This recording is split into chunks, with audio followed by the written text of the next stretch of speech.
সেখানে জাতীয়তাবাদী দলের ভাইয়েরা তারা অনেকে আসন পায়নি, যেহেতু পরে গেছে।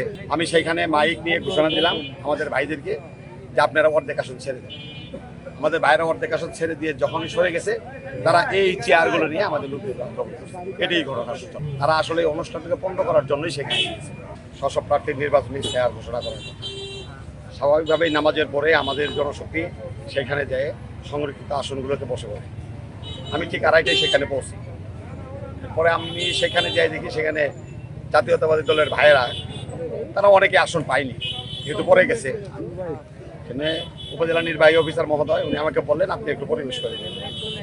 আমি সেইখানে মাইক নিয়ে ঘোষণা দিলাম আমাদের ভাইদেরকে যে আপনারা অর্ধেক আসন ছেড়ে দেন।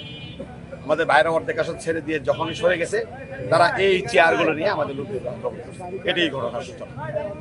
আমার কাছে যা মনে হয়েছে, তারা আসলে এই অনুষ্ঠানটাকে পণ্ড করার জন্যই সেখানে গিয়েছে।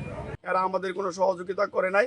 তুচ্ছ ঘটনাকে কেন্দ্র করে আমাদের অতর্কিতভাবে হামলা করেছে বিএনপি পন্থী লোকেরা এবং আমাদেরকে অনেকে আহত করেছে, প্রায় 54 জনের মতো।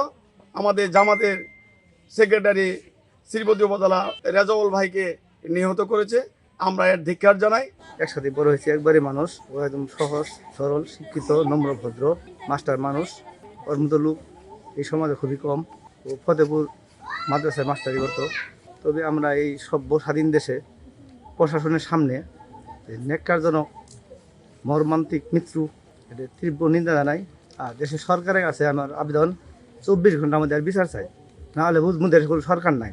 প্রশাসনিক লোকের উপস্থিতি থাকা সত্ত্বেও আমাদের এই নিরীহ ভাইকে এবং নেতাকে যেভাবে নৃশংসভাবে অমানবিকভাবে হত্যা করা হয়েছে, এটা অবশ্যই গণতান্ত্রিক বিরোধী এবং আমরা এর সুষ্ঠু বিচার চাই। ফতেপুর খাদিম মাদ্রাসার সম্মানিত অধ্যক্ষ